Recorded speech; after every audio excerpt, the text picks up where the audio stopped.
Om Jnanatimirandhasya Jnananjanushalakaya Chakshurunmilitam Yena Tasmai Shri Gurave Namaha. Nama Om Vishnupadaya Krishna Prishthaya Bhutale Shrimate Bhakti Vedanta Swami Iti Namine. Namaste Saraswati Deve Gauravani Pracharine Nirvishesha Shunyavadi Paschatya Deshatarine Vancha Kalpatarubhyascha Kripa Sindhubhya Evacha Patitanam Pavanebhyo Vaishnavebhyo Namo Namaha. Jai Shri Krishna Chaitanya Prabhu Nityananda Shri Advaita Gadadhara Shrivasadi Gaura Bhakta Vrinda. Hare Krishna Krishna Krishna Hare Hare Hare Rama Rama Rama Hare Hare. My dear Lord, please guide us all so that we can see your plan acting in our life through all the ups and downs of life. Hare Krishna. Apologies for the delay in coming. I won't take the class over time because of that. And yesterday we had some good question answers also. So I'll leave some good amount of time for question answers. So I'll do a quick recap of what I discussed. How many of you were present yesterday? Okay. How many of you were absent yesterday? How many of you are absent today? Okay. So let's begin. So yesterday, the main theme we discussed was that how a devotee always sees what is present rather than what is absent. And we see that Prabhupada had no facility, but he's grateful that he has opportunity. So this is a continuous flow of verses. So at once in the first line, Prabhupada is expressing gratitude. But after expressing gratitude, then he is saying, he's expressing submission over here. So, ki lagiya ani leheta koro ebe gati. Ki lagiya ani leheta. So, why have you brought me to this place? So, ki lagiya koro ebe gati. Now, do with me as suits your grace. The theme we'll be discussing is, as devotees when we function in the world, see both the Lord above and the path below. That's the theme we'll discuss. So, do you have a second mic by any chance? Would you like to read? Who would like to read the first? Here, Srila Prabhupada is expressing submission to divine will by stating that though what he will specifically do after arriving in America may be uncertain, he is entrusting himself into Krishna's hands.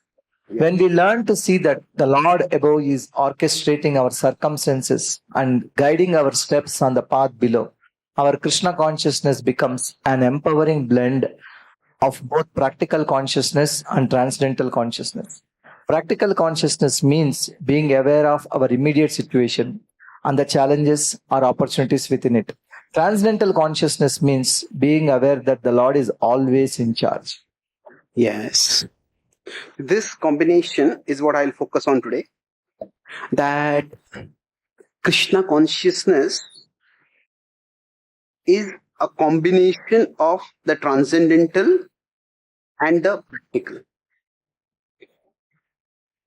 Why is it a combination? Because, like yesterday, remember we discussed, Krishna doesn't just exist far above in the spiritual world. Everything exists within Krishna. So about Prabhupada, it was said that his head was high up in the sky, but his feet were firmly on the ground. That means a devotee's remembrance of Krishna does not make a devotee oblivious to the practical situations. So it's like Krishna consciousness is both transcendental and practical. So what happens is, if we are only transcendental, Ma Manusmara Yudhyacha, it is said. So Ma Manusmara is transcendental consciousness. That means that overall, a devotee is aware that Krishna is in charge. Hmm? So, if it's only transcendental, then we can become oblivious to the world. Hmm? And that is not a healthy thing.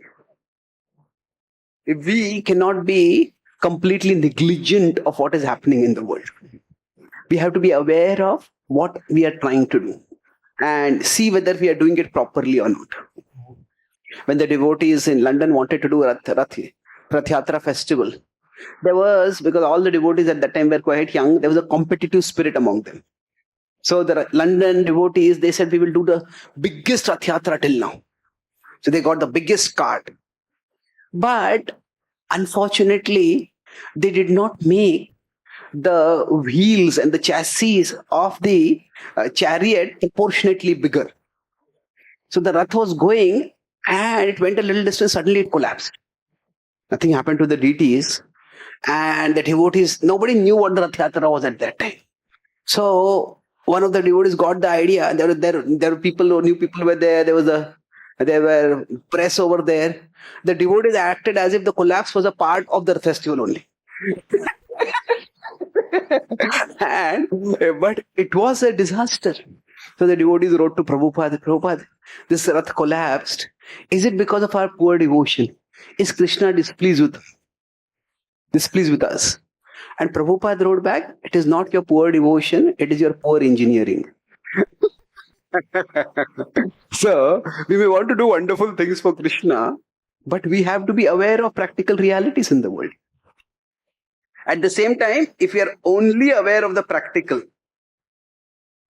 then we can become overwhelmed by the world itself. Overwhelmed by the world means you may start thinking, oh, this is so difficult, there is so much problem here, there's that problem there. How are things ever going to work out?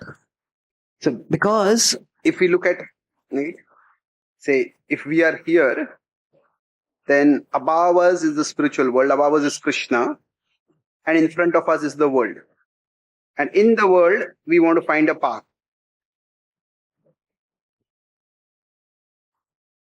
So now for us, Krishna is up here in the spiritual world.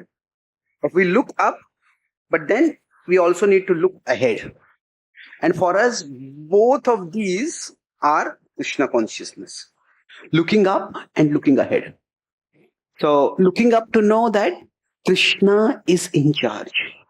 That whatever is happening in my life, it is not just arbitrary, not just chaotic, that I am all alone in this world fighting against all its problems and Krishna is up there. It is not that Krishna is unaware of the challenges we are facing. At the same time, Krishna wants us to face the challenge. We often think of Krishna as a protector. And this is a theme in the Bhakti tradition. It's an important theme, no doubt. But Krishna, if we see in the Bhagavad Gita, the Mahabharata, is not just a protector. Krishna is the empowerer. And what is the difference between protector and empowerer? The protector word could signify the idea something like say the police and the citizens. Like there is a heroic police person, there is a heroic security person, and the police will protect the citizen if there is any danger. But the empowerer is more like a general or a commander and a warrior and a soldier. So we are not meant to be just passive recipients of Krishna's protection. If there is a robbery, if there are riots, the citizens just call the police and the police come and save. That is not the mood, especially of the tradition. If you see, Arjuna is not just being told by Krishna, I will do everything. Yes, Krishna does say, I have done everything. But you be an instrument in the fight. So Krishna is a protector, but the protection is not that Krishna says, I'll do everything and you just watch how wonderfully I do things. Krishna is a protector, and one way he offers protection is by empowering us. And that empowerment means that we, like a soldier, has to fight the individual battle. Prabhupada would say that we have to fly our own plane. So the idea is that, yes, the overall war is being fought according to some strategy. There is some plan. But while there is the plan, each soldier has to fight their own battle. And they have to fight it competently. Yes, now if one soldier gets injured, then other soldiers may come and help. In some armies, they have this policy: we will never leave anyone behind. That, if anybody gets injured, anybody is captured by the opposite army, the army will go through great extremes, great efforts to recover whoever is lost on the opposite side. So like that, yes, the army and the commander will come to protect us. We have a part, that is, we are meant to also be fighters. So Krishna is an empowerer.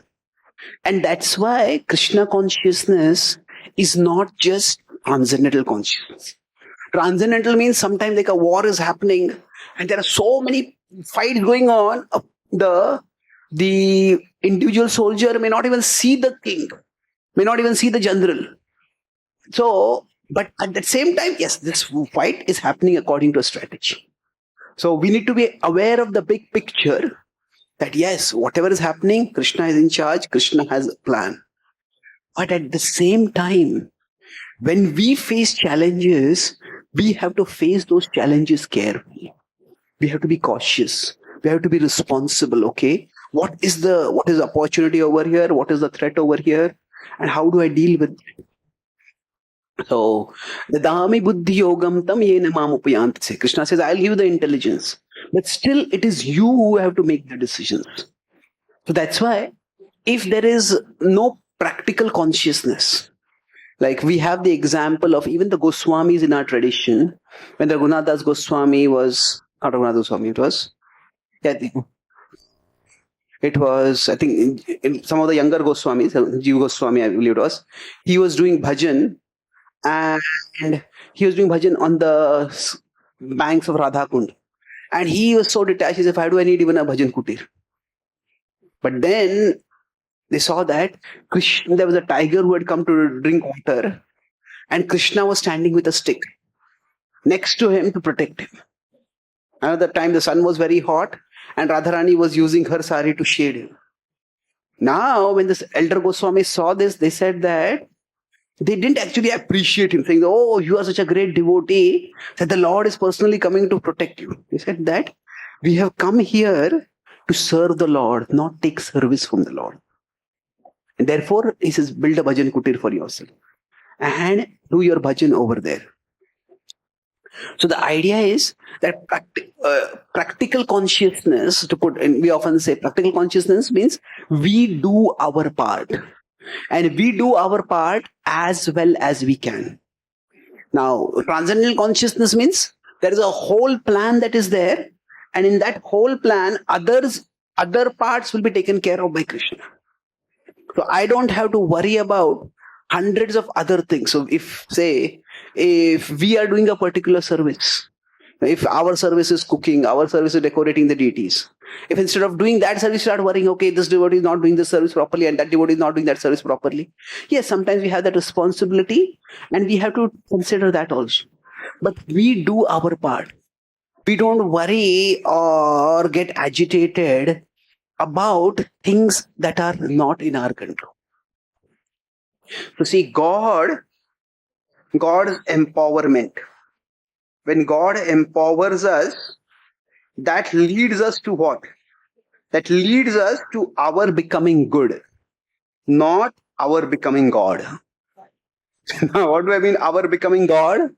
No matter how empowered we may be, that does not mean that we will become the supreme control. That does not mean that everything will happen according to our plan. Even when we are fully, purely devoted to Krishna, still, the nature of the world is things will go out of our control. So in some ways, now worry is a natural emotion, that if we take any responsibility, that will lead to some anxiety. But if anxiety is overwhelming us,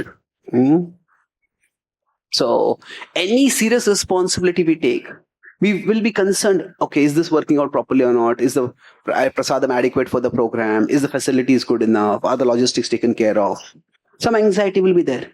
But if the anxiety is filling our consciousness so much so that there is no Krishna consciousness left, then what is happening is we may be taking up too much on our plate. We may be taking something which is way beyond our capacity. So generally, when we are doing some service, if we understand this is my part, I want to do my part well. So the anxiety will actually deepen our Krishna consciousness. Because I want to do this well and I want to do this well for Krishna. So, I want to do this for Krishna.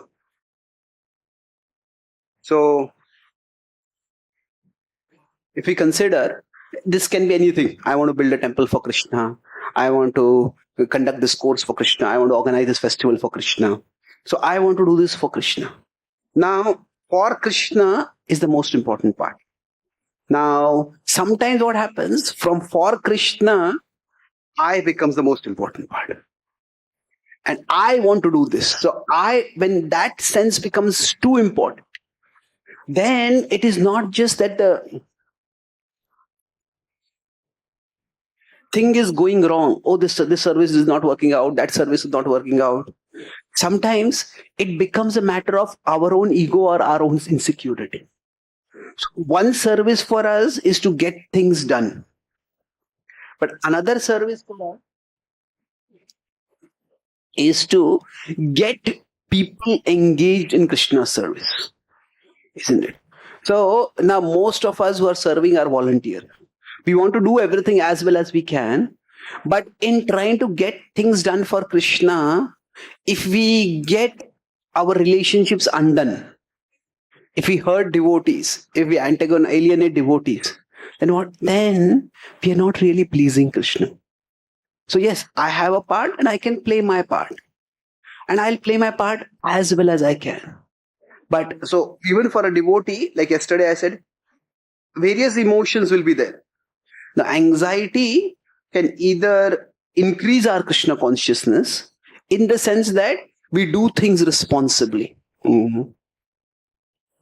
I was once in Pune and there was something which last moment had to be, I was in the train and there's something which had to be delivered to Mumbai. I was going to Mumbai.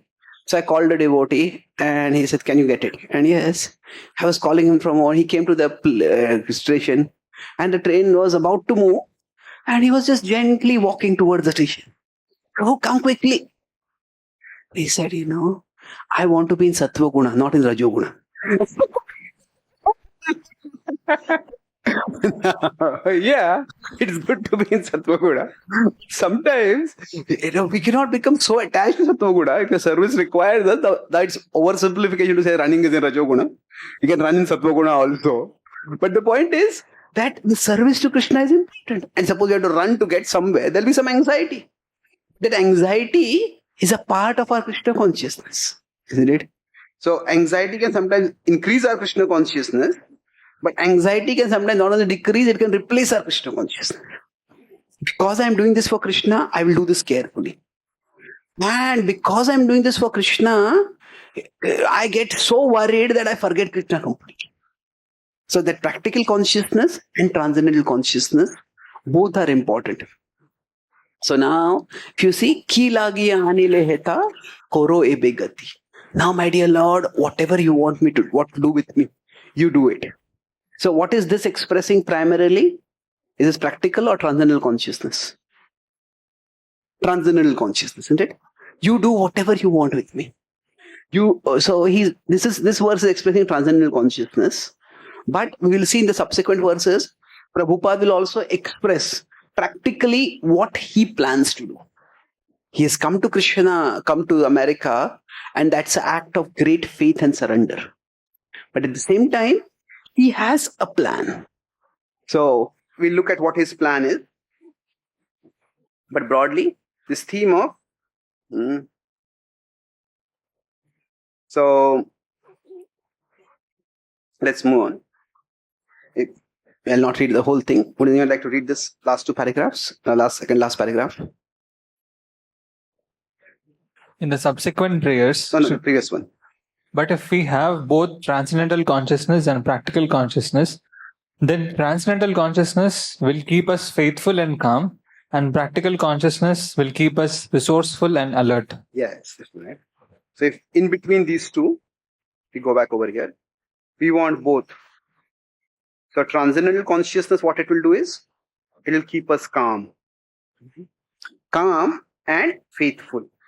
Even if things seem to be not working out, we won't get overwhelmed. But at the same time, we have to do our part. The practical consciousness will keep us alert. Okay, what am I to do over here? Alert and resourceful. Resourceful means we see what resource is available for us right now and how we can use it. So the way the original Rath Yatra started, Prabhupada was in San Francisco, and there he saw a flatbed truck.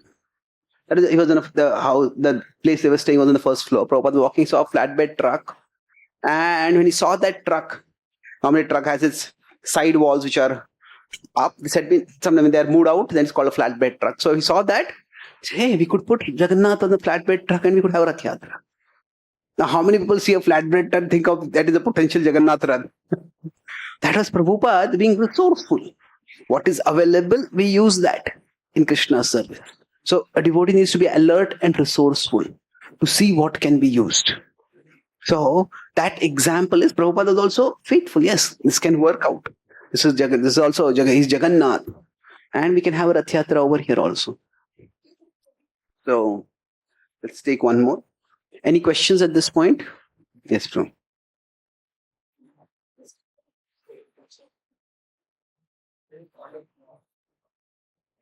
Depiction of what happens in anybody's life. But to what extent one is practical or transcendental, it varies. Depends on the person and depends on the situation also. What is practical for somebody is not practical for somebody else. That's when actually conflict comes. How are we supposed to reconcile? Just give an example. Yesterday, for example, one district collector in Tamil Nadu said that loud Sankirtan in my district is not allowed. Somebody posted that in a group of leaders forum. Everybody is reacting differently. Some leaders are posting Prabhupada quotes that Sankirtan should be loud. Let's not worry about what happens. Let's go to jail or do this, do that and all. And different people are reacting the same thing differently. Then how are we supposed to reconcile? At least as a leader, how are we supposed to convince that this is what it is? Okay. Just for one extension. For transcendental thing, there is Guru, Sadhu and Shastra, we have this thing. For practical thing, that also depends on maturity, that also depends on the understanding of the situation. We are supposed to be at. Yeah. In Srila Prabhupada, I think he gives a definition of realization. The depiction of this comes in, I think, 1.4.1. What is it say? Realization is, on one side is the message of scripture, and the other is the interest of the audience.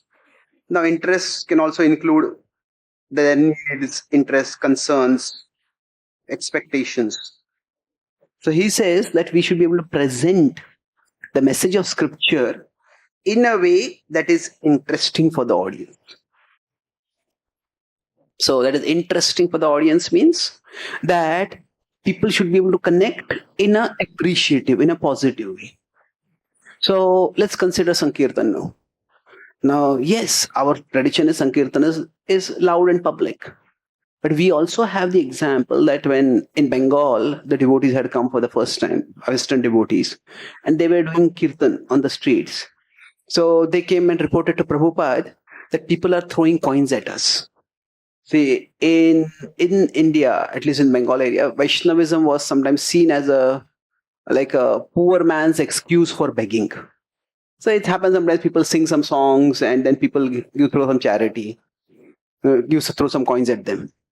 So Prabhupada said, we don't want to be lumped with those people. The whole point of getting Western people was that Indians should see how respectable and glorious the Vaishnava culture is, the Vedic culture is that Westerners are attracted to.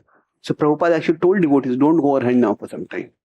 So there is a principle. Prabhupada talked about principles and details. So the details may vary according to time, place, circumstance. And that's why, to some extent, each place will have to recognize that Deshakala Patra is also important. Each place leaders will have to be given some autonomy to decide how best they want to do things. So, for example, if we consider the Islamic countries, Middle East, there the law itself does not allow, and we accept that. If we had insisted that no, we will be doing public kirtans, well, either most of our devotees would be in jail or we would have no devotees. Isn't it? Either devotee is going to jail and all the preaching stops, or devotees are told that if you have to become a Hare Krishna devotee, you have to do kirtan and nobody will become a devotee. So we have adjusted over there. Now, if we see, there are in devotees' homes and we hire halls, and in the entire world, I would say the Middle East, the yatra is very vibrant. Because many reasons, because the overall culture is not that sensually materialistic. It's materialistic, but it's not like grossly sensually materialistic.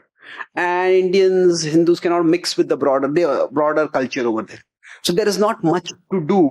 Like in the West, there's a lot of sensual enjoyment available. It's not so much there in the Middle East. So actually, we have very vibrant devotee communities in the Middle East. But we had to make some adjustments. So I think now in India, we would not expect to have to do this. But generally speaking, Prabhupada's, from what we have seen, Prabhupada encouraged devotees to respect the law of the place. Now we can try to lobby to change the law, but openly defying the law, I don't think that's something which devotees should be doing. Now there are also Deshakala Patra to be considered. There's one time, and this happened, I think, was in somewhere in America, that the devotees were doing loud kirtans, and there was a hospital. So the hospital staff came and, please don't do loud kirtans over here. And they continued doing the kirtans. So what happened was, this was a special, like a NICU for children, for small babies with ruptured tympanic membrane. So those babies could not actually tolerate any loud sounds. And these loud sounds of the kirtans actually started damaging the small babies. Then finally, somebody from the hospital staff came and said, who is in charge over here? They told, and one of the devotees said, no, we cannot continue over here. Now another devotee said, anyway, these children, these babies, they're all born through sinful sense gratification. Even if they lose their ears, if the last sound they hear is Krishna's holy name, they'll be purified. This is a horrifyingly self-congratulatory way of looking at things. So what we need to also be aware of how we are being perceived. What is the effect? Like, we don't want to be penny wise and pound foolish. And we stuck to our principles, but sticking to our principles in today's world, if somebody does something like this, with social media, we can have immense PR damage.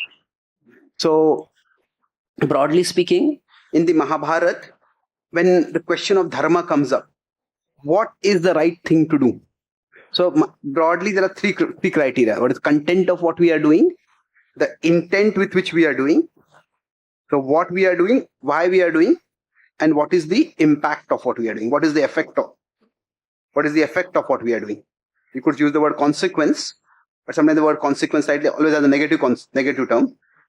So now all three need to be considered. Now, which is more important? That among these three is the question of dharma. So, for example, Bhishma considers, I have made a vow, that is what is more important. That I have now, but what is the effect of the vow? Actually, a respectable lady is being disrobed. And you say, I'll always stay on the supporting the protector. So I'll always protect the ruling head of the Kuru dynasty. So is that the right thing to do? I'm oversimplifying the ethical dilemma over there. But my point is that intent, content, and effect. So generally speaking, those who are a little bit more conservative, they will focus on the content. To some extent, they may also focus on the intent, but their primary focus is on the content. Those who are liberal, both they focus more on the effect.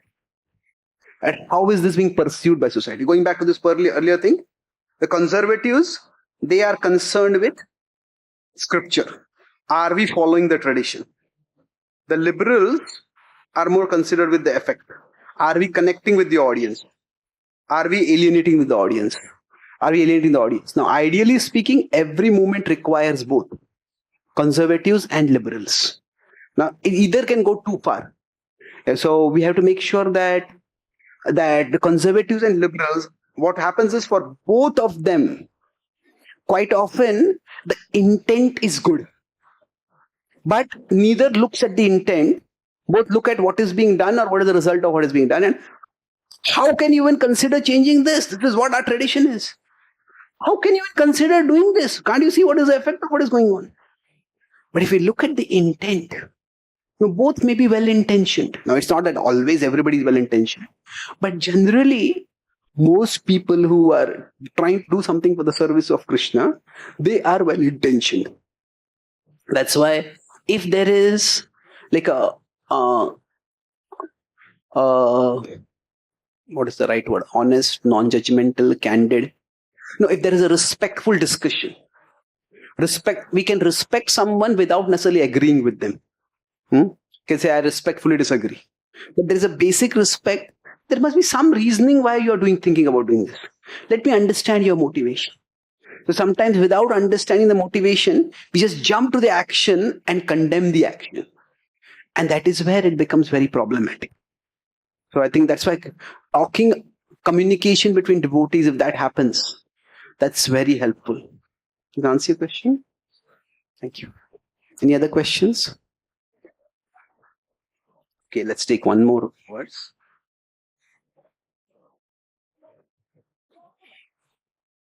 Yeah. So, Ache ki chuka. Can repeat after. Okay, you can repeat after me if you like. Can we sing this? But it's only one line. Would you like to sing it? We can sing it a couple of times. Ache ki chuka jata ba he anumane. Ache ki chuka jata be e no man. Ache ki chuka jata ba he anumane. Ache ki chuka jata be e no. Thank you. You must have some purpose, I humbly guess. Some hidden aim in this wilderness. So now, Krishna Prabhupada is saying in the previous verse, Krishna, now you do whatever you like with me. But then he's saying, I guess you must have some purpose. Now here the word is Anuman. Anuman. Now we have Diksha Praman, Anuman Praman, Shabda Praman. So Shabda Praman is the most authoritative, we say. But sometimes there's a misunderstanding that because Shabda Praman is the most authoritative, Pratyaksha and Anuman are useless. No, Pratyaksha and Anuman are also Pramanas. They are also ways of knowing. And in many practical situations, when Sita is abducted and they have to search for Sita, there is no Shabda Praman over there. There's only Pratyaksha Praman and Anuman Praman. Pratyaksha, who saw Sita, going where? So, Pratyaksha and Anuman are also very important. So, here, Prabhupada is saying, so grant me, so the mood theme which you discuss is, grant me a humble confidence in divine providence. So, okay, who would like to read this? The Vaishnavis would like to read.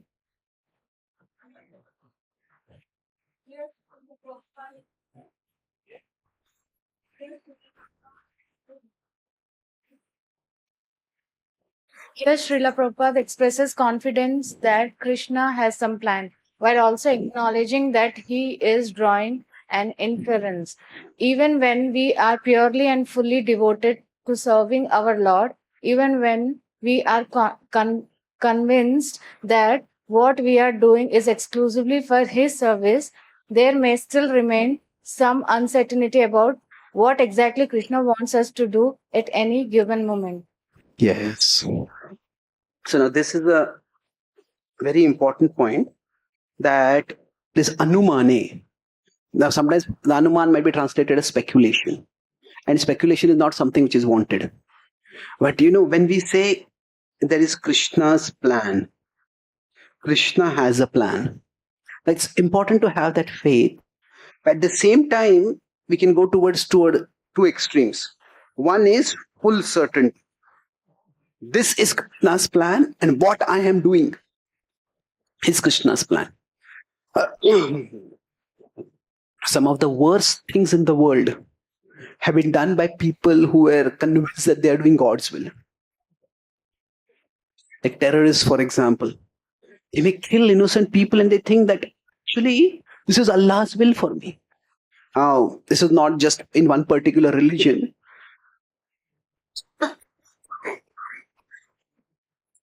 Every religion has had its fanatics. So, in the Christian tradition, the Catholic Church, they have Catholics and the Protestants. They had a lot of conflicts, and even they had wars at a particular time.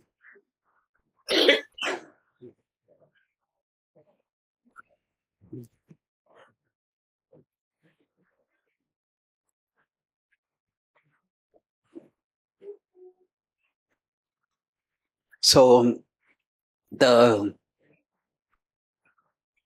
basically, and the church got divided into two groups. Martin Luther was the main leader of the Protestants.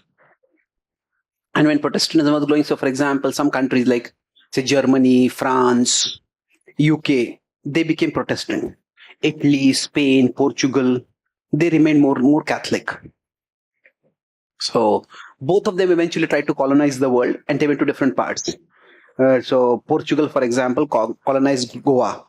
Britain colonized rest of India. Most of India, actually. So, but anyway, there was a conflict and a war that started between them. So when there were Islamic invasions, see, now we think of the Middle East as Muslim, but about 1400, 1500 years ago, Islam was not there at all. Middle East had its own culture, had its own, but there was the Persian civilization, there was the Mesopotamian civilization, all these were there before. But when the Islamic conquerors started coming, they started coming towards Europe. So Italy and all these countries Italy is more at the bottom. They were targeted first. So there were soldiers in the Italian army who were, Italy officially was Catholic, but the soldiers who were Protestants also in the army. So Martin Luther told people that, don't fight against this Muslim. Because the Muslim attack, every tradition has a word for outsiders, which is not a very pleasant word. Like the Muslims will talk about kafirs. The Christians will talk about pagans. We may use lechas and yavanas. So everybody has uncomplimentary words for outsiders. They said that because the Catholic Church has gone against God, therefore these pagan invaders are the punishment by God, and therefore you should not stop God's punishment. And then Italy fell, and then eventually he was in Germany, and when the Muslim invaders started coming to Germany, he completely changed tack. And he said, these are not God's punishment. These are actually agents of the devil. And therefore you should fight against them. So now, what exactly is God's will? So this is again not to criticize a particular religion. Sometimes it has happened in the Indian tradition also. If some lower caste boy comes and drinks water from a Brahmana's well, and all the Brahmanas come and start beating up the boy. They think we are doing God's will by protecting the sanctity of this place. Yes, you may want to protect the sanctity, but you don't have to beat up a small boy because of that.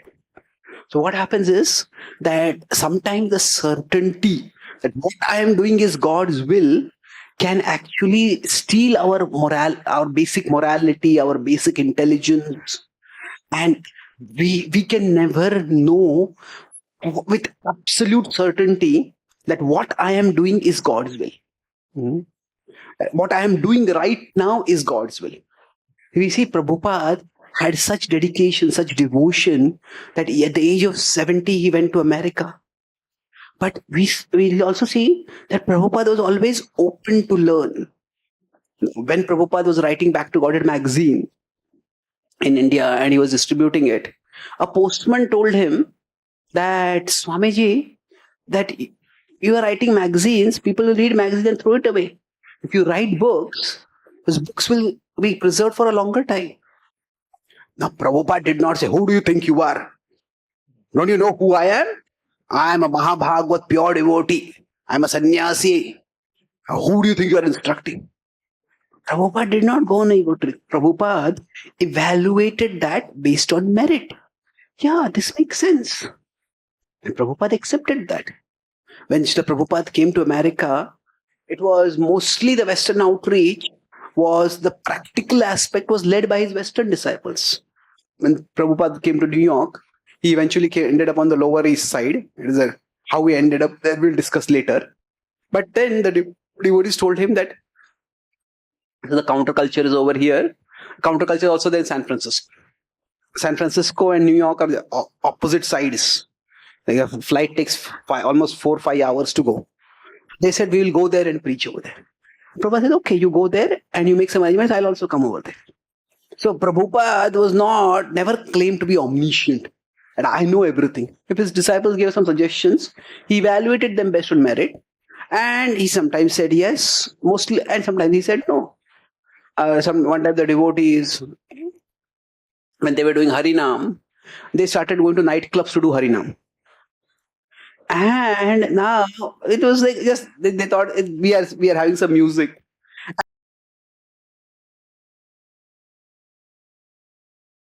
But there also they have music. So when some unsavory incidents happened, then they came and told Prabhupada. Prabhupada said we should think. No, when we are going to a particular place, are we likely to meet devotees over there? So there are so many places we could go. So Prabhupada did say no to devotees at times. But the point is, we cannot have total certainty, and Prabhupada did not exhibit total certainty. So there is total certainty can lead to fanaticism. I know that what I am doing is God's will. And if you are not cooperating with me, you are obstructing God's will. That would be very arrogant for somebody to claim like that. Yeah, we can say that with my intelligence, with my experience, I think this is what we should be doing. And it'll be good if you can help in this. So certainly there's some authority figure is required. Authority figure has to have certain level of conviction about what is to be done. But at the same time, there's a difference between conviction and certainty. Even an authority figure may not take feedback from juniors, but they need to have some equals, they need to have some seniors, and they need to test their ideas out. Does this make sense? Now, if there is only uncertainty, that will lead to fear, anxiety, panic. Oh, nothing is going to work out. Now, in between these two is curiosity. Bhato Brahma Jigyasa is not just for the start of our spiritual journey. If we consider Brahma to be Bhagavan, ultimately, then what is Krishna's plan for me? How does Krishna want me to act in a particular situation? That is something which we keep learning all the time.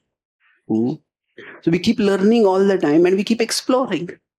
So it is that, say, when we are trying to, say we are having a program at a particular place, we decide, should we start a program over there? So it is not that we are going to get some Akashvani to do a program over there. No. My spiritual master is Radhanath Maharaj. Once a devotee asked him, Maharaj, can you give me some instruction that I can follow for my life? Can you give me one lifelong instruction? So Maharaj just laughed and said, life is too long. Life is too long for one instruction.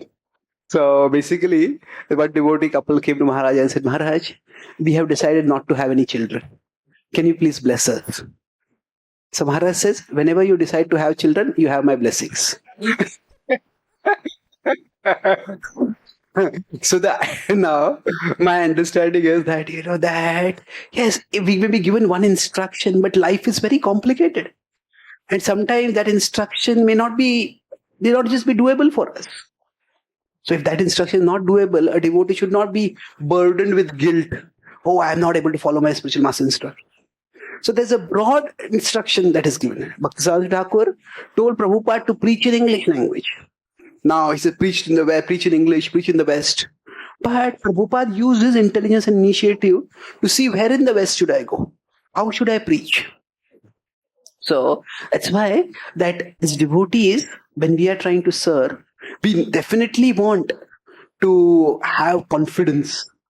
But confidence and conviction are not about the principle that Krishna is in charge, that Krishna has a plan, doesn't mean certainty that what I am doing right now is Krishna's plan.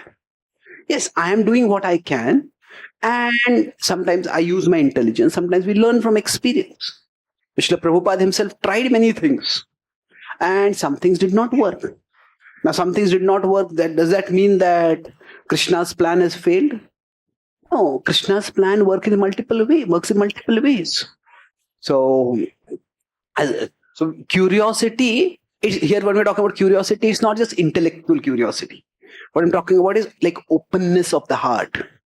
And okay, what does Krishna want me to do right now? How can I serve Krishna right now in this situation? So this way, we have curiosity. A devotee can be both firm and flexible. We are firm in the principle that I am always going to serve Krishna. No matter what happens, I am always going to serve Krishna. But flexible about how exactly I should serve. If this works out well, if this doesn't work out, let's try something else. At one time, Prabhupada told the devotees, start a political party. And they started a party called In God We Trust. Now, when they started the party, Prabhupada said, there's a big advantage of being in politics. He says you can freely criticize everyone. But then, in fact, there was one devotee, Prabhupada said to him that you can become the next president of America. And then the party started. And then after that, this devotee came to meet Prabhupada and he said that, Prabhupada, are you no longer enthusiastic about the political party? Prabhupada said, I am very enthusiastic. Just don't ask me for any money. What he meant that initially Prabhupada was very enthused, but when he actually found out how much is the cost involved in publicizing for a candidate and all those things, Prabhupada decided that whatever Lakshmi we have, that is better used for direct Krishna consciousness. So Prabhupada tried certain things. If they didn't work, he moved on to something else. So he was fixed in his purpose of sharing and spreading Krishna consciousness. But how exactly that would be done, he tried different things. Some things worked, some things didn't work. So that firm and flexible, that is, a firm comes from our certainty that Krishna is in charge and the purpose of my life is to serve Krishna. The flexible is, okay, it depends on time, place, circumstances, how Krishna's service will work out. So this may work, this may not work. So we plan accordingly. We modify our specifics of service accordingly. So Prabhupada, in that sense, Krishna, you must have some purpose. Anumane. So we see Prabhupada exhibiting with respect to his American mission also, both certainty and uncertainty. He said that there are temples and they're filled with devotees. I can see them. Only time is separating us. But then Prabhupada did not say how much time is separating us. Isn't it? There was some uncertainty about that. The same Prabhupada also said that when I landed in America, I didn't know whether to turn left or right. What does that mean? That's also, there's some uncertainty over there. Yeah, we'll talk about that. That's a whole saga that, there was Prabhupada. Many times he was thinking maybe I'd go back. And Prabhupada actually came on a 2-month visa. And he had to keep repeatedly extending that visa. So at what time the extension was not happening. And he told one of his disciples, you just adopt me as your son. Now, Prabhupada was the age of their grandfather. So we'll talk about how Prabhupada actually stayed on in America in one of the later verses. But I'll summarize. We discussed 2 main themes today. That the first was, with respect to our Krishna consciousness, is holistic consciousness. Holistic means it's not just transcendental and it's not just practical. We need to have a combination of both. The transcendental consciousness can help us to stay calm, that Krishna is in charge. Stay calm and we stay faithful. At the same time, the practical consciousness keeps us alert to see what opportunities are there and we use those opportunities. So we look up to Krishna. So Krishna consciousness means we look up, but also we look ahead. So both looking up and looking ahead, both of these are Krishna consciousness. And then the second part we discussed was about how when we are practicing bhakti, that in our Krishna's plan in our life, rather Krishna's plan and our choices, we can say. So we cannot have absolute certainty. If we have absolute certainty that what I am doing, my choice right now is Krishna's plan, that can make us fanatical, that can make us irrational. On the other hand, if we have full uncertainty, then we will not see any plan of Krishna only. We will have a lot of anxiety, chaos, panic. We'll be overwhelmed by fear. So in between these two is that as devotees, we have a curiosity, an openness to what Krishna's plan may be. The certainty will help us. We are firm in our purpose. The purpose of my life is to serve Krishna. And we are flexible about the path toward that purpose. We are flexible about the path. Yeah, what exactly how do I move ahead in my life? In this way, each one of us can be resourceful in our service to Krishna. Any one last question before we stop? Yes, Prabhu. Prabhuji, like when you're telling about certainty, Prabhupada had certainty about temples and all those things like that. But certain times also, like where the example of the Juhu land case, for example, Prabhupada was very aggressive and saying, devotees, we have to fight. How can we leave? We have to fight. So ultimately, it was a long fight and it was successful. So then we understood, okay, it's plan of the Lord and everything. But during that process, it would have been a lot of questions for the devotees. Is it going to be? And it's risky. Sometimes even there were gundas coming up and, beating up and all those things. So at that time, how we have to, understand. Yeah. See, ultimately, we all have to choose our battles. And let's see if we get time to discuss this more. But let me mention it right now quickly. That when we choose our battles, what does it mean? Prabhupada defines intelligence as seeing things in their proper perspective.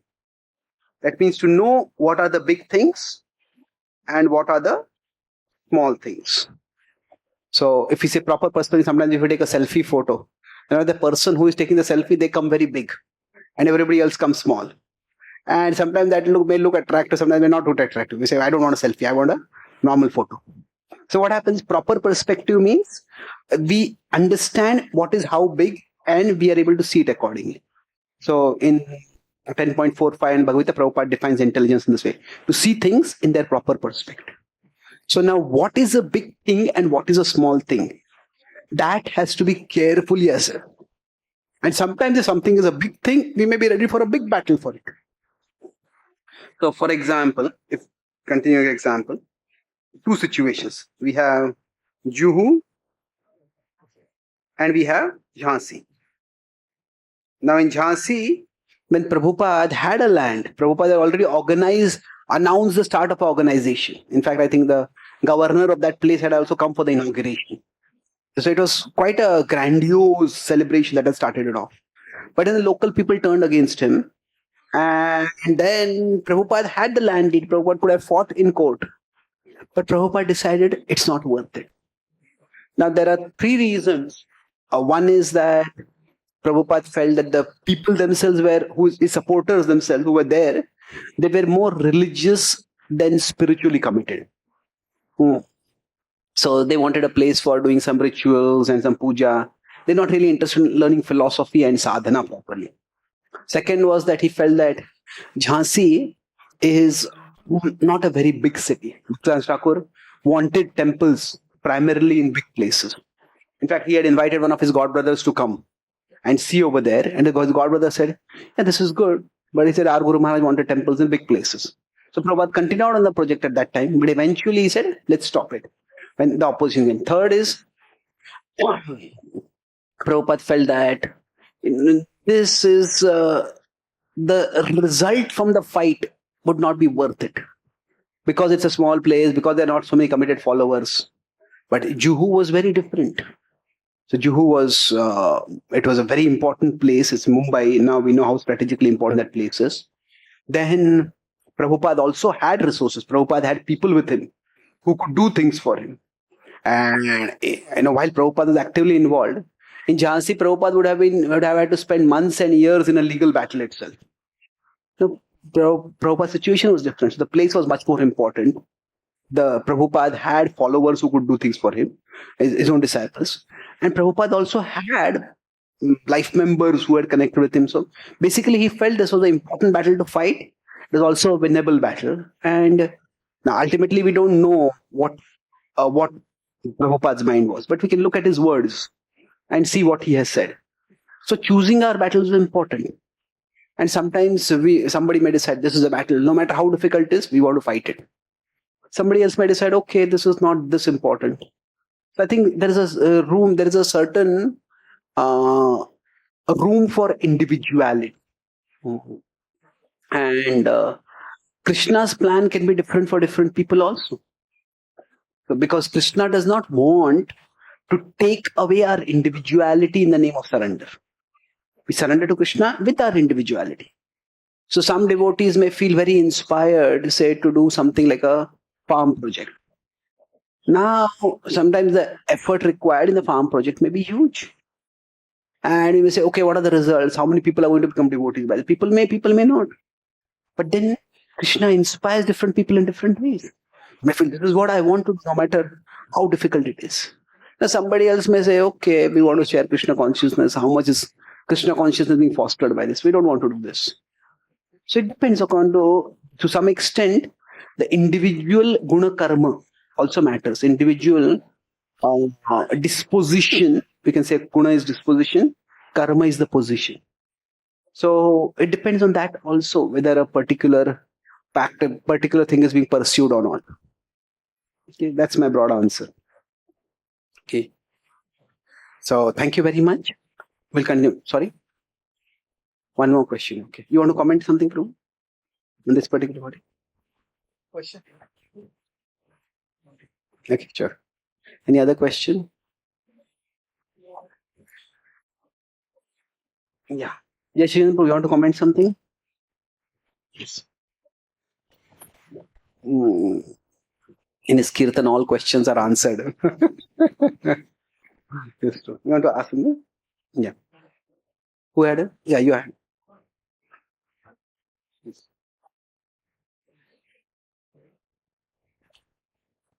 If there is we have a pattern of operation, as you said, individual guna karma is there. So in that purview, we have to identify based upon our guna and karma, which battle to choose? Yeah, naturally. Our guna and karma, see, sometimes we are a part of a project, a part of a team, and we are expected to do certain things just because we are a part. But even when we are in a project, some devotees may be very much more actively involved in the project. Some devotees may not be that actively involved. So I think it varies. Actually, Prabhupada emphasized book distribution a lot. And many devotees participate in book distribution, but it was not that everybody was doing book distribution only. There are some devotees, especially in India, they were not doing much book distribution. It was more temple construction, logistics. So each devotee can find their best way they can serve Krishna. So the individual guna karma is important. So it's like, say, for each devotee, we all need to be reasonably satisfied while we are going towards supreme satisfaction. So now sometimes for us, depending on the time, place, circumstance, that I am doing this for this devotee. It is the most important thing, and that I am doing this for this devotee, that gives satisfaction. For somebody else, it may be that this is what is my nature. This is what I want to do. And that is how we are satisfied. I'm saying satisfied, I'm not saying being passive. It is not being complacent or negligent. But it varies. So it is something which individuals will decide. Now, and see, life is unpredictable. In some ways, unpredictable means, in some ways, it is only after an action is done that you come to know whether the action was right or wrong. So like I said, intent, content, and effect. So when Shurpanakha came to Ram, now she was very attracted by, initially she was attracted by the smell of human flesh. But when she saw Ram, how handsome he was, her lunchbox changed into her love interest. And she proposition Ram. Now, generally, the way things work is the men are the more to take initiative. Man proposes to a woman. Now, when a woman proposes to a man, she's actually putting herself in a very vulnerable position. So now, when she was offering herself to Ram, the Ram wanted to let her down gently. And Ram did not outright reject her. What did he say? But actually, I'm already married and Sita is here with me. If you are with me, you will have to serve Sita also. Lakshman here is alone. And now this is actually the evidence that it was not so much love, it was lust. See, when there is love, you are interested in a particular person. Lust means you just want some object to fulfill your desire. So she immediately went to Lakshman. And now Lakshman understood. They both brothers had been together for a long time. So Lakshman understood what Ram is doing. So Lakshman also decided to play along. And Lakshman said that actually, I am not a suitable match for you. You are so beautiful. He says, I am here serving Ram and Sita both. And if you become my wife, you'll have to serve all three of us. So both of them were trying to, like a polite no to her. Mm-hmm. And now for a female ego to get 2 rejections in the same day. That was too much for her. And then, now, what is her mind was completely different. She was a demoniac person. She said, both of them saying no to me, it's because of Sita. So if she is not there, then both of them says, she says, Sita. And she tried to strangle Sita. At that time, Ram told, oh, Lakshman, stop her. And then Ram says, at that particular point, it is been said that one should never jest with demoniac people. So now when Lord Ram is saying this, does that mean that what he did before was wrong? No, it's not necessarily wrong. It is that he's trying things out. And sometimes some things work out, some things don't work out. Now we could say the politeness with which Ram tried to deal with Shurpanakha, that also exposed the cruelty, the wickedness of Shurpanakha. And then we could say what Ram did was justified. But Ram did not go on an ego trip or a morality trip. Who do you think I am? I'm faithful to my wife. I'm not going to be attracted by anyone else. He did not reject her outright that way. So we try things. Some things work, some things don't work. So that applies not just to us as human beings. It applies even to the Lord. When Krishna went as Shanti Doot, at that time, Vidura, he stays at Vidura's home the previous night. And Vidura tells Krishna that, Krishna, oh Keshava, why have you come here? You know that Duryodhana is not going to listen to you. I've even heard rumors that Duryodhana is planning to have you arrested. He said, Vidura broke down. He said, oh Keshava, I have already witnessed one horrible humiliation in that assembly. And that memory haunts me till this day. if I have to see another horrible humiliation, I won't be able to live with myself. What is the first humiliation? Draupadi's. So at that time, Krishna replies, oh Vidura, I know that Duryodhana is not going to listen to me. But still I have come because I want the world to know that the war was caused not by the Pandavas, but by the Kauravas. And in that sense, Krishna extended himself. Now, it is not that Krishna made just a show. Krishna actually earnestly appealed to everyone. If you look at what Krishna did, Sam, Dam, Danda, Bhed, he used all of them to try to persuade, if not Duryodhana, Kuru leaders. But from Krishna's perspective, there was a plan A. Plan A was avoid the war. The plan B was expose who is actually causing. And so plan A failed, but plan B was not just successful, it was spectacularly successful. In fact, Duryodhana couldn't have done anything more to make Krishna's plan be successful. What do I mean by that? That when he said that, he might have thought, I'm very clever. I won't give you enough land to put the tip of a needle through. Now he thought, kya dialogue hai? He could have, if that had been a stage of social media, it would have become a viral Insta reel. But by that statement, say today a war is going on between, say, Ukraine and Russia, or between Israel and Gaza, the Palestine. So now if any side makes a statement like that, I will not give you this much land, then clearly they are interested in fighting. And on top of that, the next thing that he did was, he tried to arrest Krishna. For somebody who's come as a peace messenger, a peace envoy, if you arrest that person, that makes it clear you don't want peace. So my point is that sometimes by the effect, it may seem that this plan didn't work. So when we say Krishna's plan, like any expert planner, they'll have plan B, plan C, plan D. So like that, Krishna's plan is more like a direction than a specific path. So Krishna wants us to go in a particular direction. And sometimes by human free will, by the mistakes or misdeeds that we may do, one path may not work, but another path may work. So does it answer your question? Or does it confuse you more?